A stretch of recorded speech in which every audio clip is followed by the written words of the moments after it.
এই মাঠে খেলেও চ্যাম্পিয়ন হওয়া যায়। ৩ মাস ধরে বেতন হয় না, তবুও শিরোপাটা তুলে ধরা যায়। ২৩ বছর ধরে লিগ শিরোপা জেতা হয় না, তবুও শিরোপা জেতা যায়। বাংলাদেশ প্রিমিয়ার লিগ যখন থেকে পেশাদারের মোড়কে শুরু হলো, তারপর থেকে একবারও হওয়া হয়নি চ্যাম্পিয়ন। তারপরও সেই আক্ষেপ ঘোচানো যায়। This is the Mohammedan way. ২৩ বছর পর মোহামেডান বাংলাদেশের ফুটবলের শীর্ষ পর্যায়ের একটা শিরোপা জিতছে। মোহামেডানের যে কি এটা অনেকেই এই যুগের এই সময়কার ছেলেপিলারা মানে প্রজন্ম এটা অনুধাবন করবে না। No, we never expecting this season to be a champion. Is Allah. এটা আমাদের জন্য খুব দরকার ছিল, তাদের জন্যই আমাদের যে প্রেজেন্ট করা মোহামেডানের যে ঐতিহ্যটা ছিল সেটা আসলে হারিয়ে গিয়েছিল। সেই ঐতিহ্যটাকে ফিরিয়ে আনার জন্যই আমাদের চেষ্টা ছিল এবং সেই চেষ্টার ফসল হিসাবে মনে করি যে এই চ্যাম্পিয়নশিপ। মোহামেডান ক্লাব কিন্তু এশিয়ার 10টা ক্লাবের একটা ক্লাব ছিল এবং তারা কিন্তু খুব ভালো খেলেছে।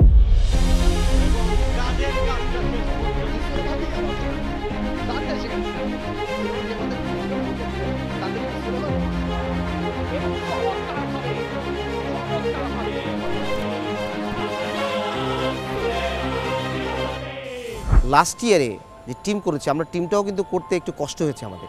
একটা টিমকে যখনই আপনি ব্যালেন্স করতে যাবেন, যখনই একটা সাফল্য পেতে যাবেন, আপনার প্লেয়ার ছাড়া হবে না। মোহামেডান অতীতে যতবার চ্যাম্পিয়ন হয়েছে, মোহামেডান কিন্তু বিগ বাজেটের দল ছিল। কোটি কোটি টাকা মানে দেশের জাতীয় দলের শীর্ষ খেলোয়াড়রা খেলতো এই ক্লাবগুলো। এই মোহামেডান আপনি দেখেন, মোহামেডান কিন্তু খুব বড় বাজেটের দল না, শেষের দিক টিম করেছে। তারপরেও আমাদের নকিব এবং আলফাজ এরা দুজনে মিলে টিম করেছে, আমরা তাদের সাথে সাপোর্ট দিয়েছি এবং আমাদের যারা আলমগীর ভাই আছে, প্রেসিডেন্ট সাহেব আছে, ওনারা আমাদেরকে সাপোর্ট দিয়েছে, মনিটরিং সাপোর্ট দিয়েছে। তো আমরা চেষ্টা করি, আমরা কিন্তু ফুলফিল করতে পারি নাই। Nokib is play here, and then the local player. The Alphas also play here. They know the good local player, so they try to bring a good local player to Mohamedan, so we get a good collection.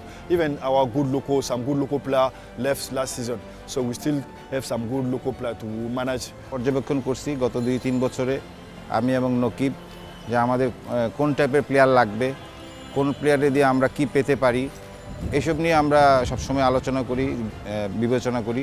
ওই যে বললাম rebuild, 2018-19 সাল থেকে একটি rebuilding প্রসেসের মধ্য দিয়ে এই দলটাকে তৈরি করা হয়েছে। এখানে অনেক কার্যকর ফুটবল, তারা স্টার না, কিন্তু তারা তাদের মাঠের খেলায়, তাদের পজিশনে তারা কিন্তু মোহামেডান ক্লাবের অবিচ্ছেদ্য অঙ্গ হয়ে গেছে। সেই কাজের ফল হিসেবে আমরা আসলে এখানে আজকে দাঁড়িয়েছি।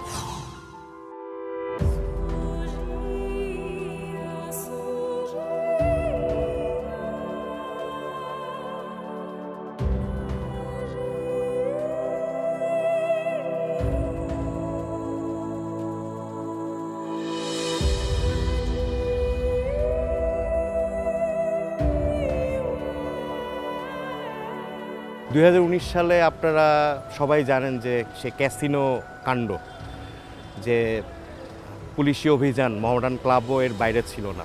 মোহামেডান ক্লাবের ক্রেডিবিলিটি ভয়ঙ্করভাবে ক্ষতিগ্রস্ত হয়েছে। প্রজন্মের মানসপট থেকে হারিয়ে যাওয়ার মতো অবস্থা। আফটার 19 স্পেশালি ক্যাসিনো কেলেঙ্কারির পর থেকেই ক্লাবের হাল ধরাচ্ছে, মানে আমরা ক্লাবের সাথে বেশি করে একত্রিত হই এবং আমরা চেষ্টা করি। আমরা বাদর নেতৃত্বে আমরা সবাই মিলে ক্লাবে ঢুকি। ক্লাবকে হাঁটু পানি যখন ছিল, বৃষ্টিতে হয়েছিল, ক্লাব ডুবে, তখন আমরা ক্লাবে ঢুকি, এন্ট্রেন্স দিই এবং এন্ট্রেন্স দেওয়ার পরে আমরা চিন্তা করি ক্লাবের অবস্থানটা এখন কি দাঁড়াবে। ক্লাবের অভিভাবক বলতে কেউ নাই, তো আমরাই প্লেয়ারে একত্রবদ্ধ হয়ে আমরা বিভিন্ন জায়গায় আমাদের অফিসের কাছে গেলাম, যে আমাদের ক্লাবটাকে আবার সংঘবদ্ধ করার জন্য একটা মোটামুটি একটা কমিটি করে আমরা কার্যক্রম শুরু করলাম। তো গত 23 বছর যে না পাওয়ার বেদনা, সমর্থকদের হতাশা, আপনারা জানেন যে গত 10 বছরের মধ্যে মোহামেডান 2বার অবনমনের পর্যায়েও ছিল বাংলাদেশ প্রিমিয়ার লিগে, এবং 2016-17 এবং 2018-19 প্রথমবার 10ম এবং পরের বার 9ম। মোহামেডানের ফুটবল হিস্ট্রিতে এর চেয়ে বাজে ফল আর নেই। এরপরে তো আমাদের ইলেকশন হলো, ইলেকশন প্রক্রিয়াটা করলাম, করে বোর্ড অফ ডাইরেক্টর করলাম, করার পরে এই আমাদের চলা পথ শুরু হলো। আমরা 9 নাম্বার টিম ছিলাম, সেখান থেকে আমরা ওই বছর আমরা 6 নাম্বার টিম হলাম, এর পরের বছর 6 নাম্বার টিম হলাম, এর পরের বছর আমরা একটা ভালো লেভেলে ছিলাম, এরপর আমরা আমাকে ফেডারেশন কাপ চ্যাম্পিয়ন হলাম। এই তার 2 বছর পর আমরা লিগ চ্যাম্পিয়ন হলাম। আমরা হাঁটি পা পা করে আমাদের ক্লাবটাকে আবার একটা পর্যায়ে নিয়ে আসছি। বাদলদা থেকে শুরু করে, বাদলদা নাই, পিন্টু ভাই নাই, অনেকেই নাই, চলে গেছেন ওনারা, বাট এই জিনিসটা সবাইকে মনে পড়ছে এই সময়টা।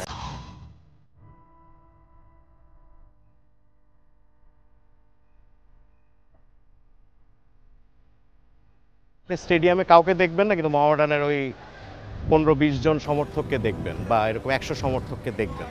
আমরা কিন্তু একটা জিনিস প্রুফ করার চেষ্টা করেছি এই গত কয়েক বছরে, যে আমরা we are not best team, but we try to lead in the মানে টুর্নামেন্ট, অল টুর্নামেন্টে আমরা নিজেদেরকে লিডে রাখার চেষ্টা করেছি। এই স্পিডটা কিন্তু আমরা তৈরি করেছি আমাদের এই ফুটবলে। এই প্রজন্মের কাছে মোহামেডানের ইতিহাস, ঐতিহ্য, গৌরবের যে আভিজাত্যের যে গল্পটা, এটা সেভাবে পৌঁছায়নি। মোহামেডান কিন্তু মানে স্পোর্টসটাকে ধারণ করে, মোহামেডান স্পোর্টিং ক্লাব কিন্তু রিয়েলি স্পোর্টসটাকে ধারণ করে এবং এই যুগ যুগ ধরে করে আসতেছে। আমি এখন এত একদিন বলা যাবে না, যুগ যুগ ধরে আসছে। দ্যাট ইজ মোহামেডানের স্পিরিট। ইনস্টাগ্রাম, ফেসবুক, এক্স, এইসব যেসব সামাজিক যোগাযোগ মাধ্যম আছে, এখন সবাই এই যোগাযোগ মাধ্যমেই ব্যস্ত। এখান দিয়েই সব কিছু হবে, এখান দিয়ে প্রচার প্রসার হবে। মোহামেডান ক্লাবকে জরুরি ভিত্তিতে এই জায়গাগুলো ট্যাপ করা দরকার। জেনজি জেনারেশন, আর আমরা তো অনেক পরে চলে গেছি, আমাকে এই জেনারেশনের সাথে খাপ খাইয়ে চলতে হবে। এটাই আমার মনে হয় সবচেয়ে বড় বিষয় দাঁড়াবে। বাংলাদেশের যে ফুটবলের যে আধিপত্য, এটা আসলে বসুন্ধরার আমি মনে করি, সেটাকে আসলে আমরা ব্রেক করে নতুনভাবে আবার শুরু করছি। সো আসলে প্রতিদ্বন্দ্বিতাপূর্ণ ফুটবল খেলা না হলে আসলে সেটা আনন্দ পাওয়া যায় না।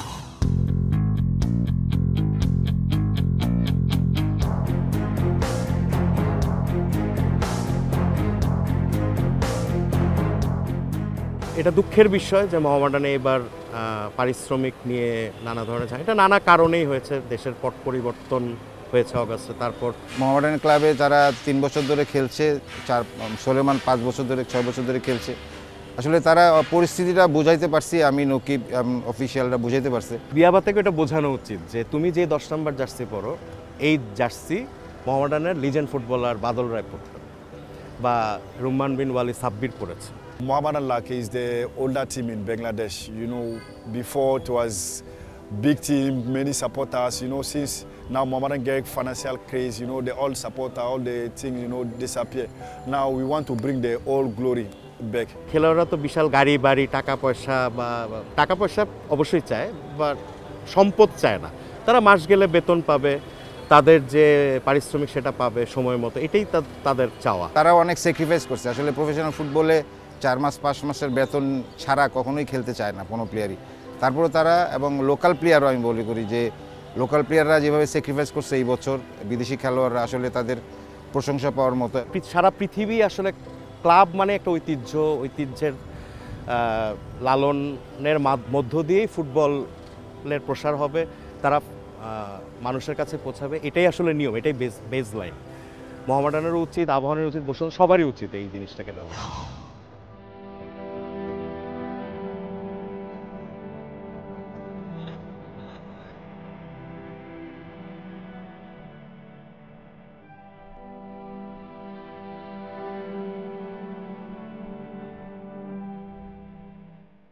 মোহামেডানের একটা নিজস্ব মাঠ নেই। মোহামেডান একটা 89 বছরের পুরনো ক্লাব। এটা একটা লজ্জার বিষয়, ইটস এ শেম। মোহামেডানের এখনো পর্যন্ত একটা মাঠ হয় নাই যেখানে মোহামেডানের ফুটবল, আপনি হোম ম্যাচ আয়োজনের কথা বাদ দেন, স্টেডিয়ামের কথা বাদ দেন, একটা মাঠ, একটা ভালো মানের মাঠ যেখানে খেলোয়াড়রা দেশের শীর্ষ পর্যায়ের ফুটবলাররা প্র্যাকটিস করবে, সেই মাঠ মোহামেডানের হয়নি। এটা এই দায় কর্মকর্তাদের নিতে হবে, মোহামেডান ম্যানেজমেন্টের সঙ্গে যারা জড়িত তাদেরকে নিতে হবে। মাঠের যে অভাব, এই অভাবটা পূরণ করা যায়। আমরা কিন্তু স্টিল আমরা মাঠের প্রবলেমে ভুগছি, এবং এই কারণে আমাদের দল কিন্তু সংঘবদ্ধ হতে পারছে না। মানে আমরা গেম খেলেছি, আমরা জিতেছি অনেক ম্যাচ, আমরা কিন্তু কম্বিনেশনে আমাদের অনেক প্রবলেম আছে। হ্যাঁ, আমি বলবো যে আমাদের দুইটা জিনিস কাজ করেছে একসাথে। একটা হলো ভাগ্য কাজ করেছে, পাশাপাশি আমাদের চেষ্টা কাজ করেছে। 20 কোটি টাকার ক্লাব টিম যদি হয়, আপনার 7-8 লাখ টাকা দিয়ে একটা মাঠ তৈরি করা যায় না? একটা ভালো মানের মাঠ তৈরি করা যায়, ভালো ঘাস টাস লাগে। এই যে মোহামেডান তাদের উঠানে প্র্যাকটিস করে, হ্যাঁ, এখানে আপনি বলতে পারেন যে এই মাঠে প্র্যাকটিস করে যদি তারা যদি লিগ শিরোপা যেতে, তাদের মাঠের কি দরকার? না, মাঠের দরকার আছে। এইভাবে লিগ শিরোপা প্রতি বছর জেতা যায় না। কোচ বলে আপনি তো আমাদেরকে মার দিতে পারেন না প্রোগ্রামে, যে আমাদের কম্বিনেশন যে একজনের সাথে আদান প্রদান হবে সেটা আমরা দিতে পারছি না। তো সেই কারণে আমাদের এই গ্যাপটা রয়ে গেছে। আশা করি যে আমরা সামনে আমার খুব সম্ভবত জুন বা জুলাই বা আগস্টের ভিতরে একটা ইলেকশন হওয়ার সম্ভাবনা আছে। আমরা একটা নতুন ভালো কমিটি করতে চাই, বোর্ড করতে চাই, যে বোর্ডে আমরা আগামী দিনে মোহামেডানকে ওইভাবে দেখতে চাই।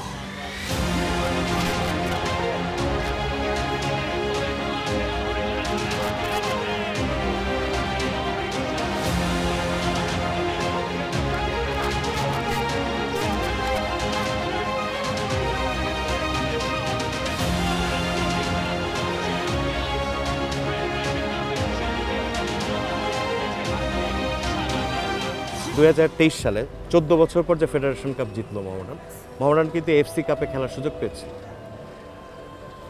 কিন্তু ওই সময় ক্লাব লাইসেন্সিং না হওয়ার কারণে মোহামেডান সেই সুযোগটা ব্যবহার করতে পারেনি। ইট ইটস এ শেম। একসময় মোহামেডান মহাদেশীয় ফুটবলে তাদের সুনামের সাথে মোহামেডান খেলেছে।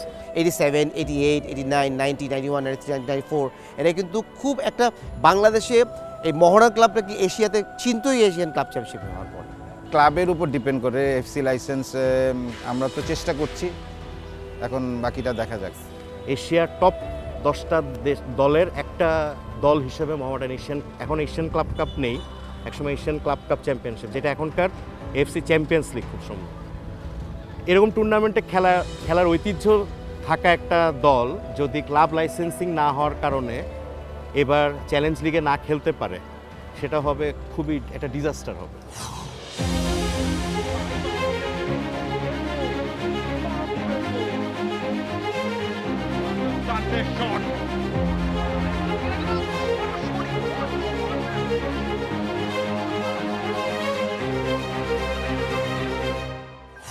This Mohammedan. For more updates, subscribe to our YouTube channel and click on the bell icon. Follow us on Facebook and Instagram. Download T-Sports app to enjoy exciting games and highlights. Visit tsports.com.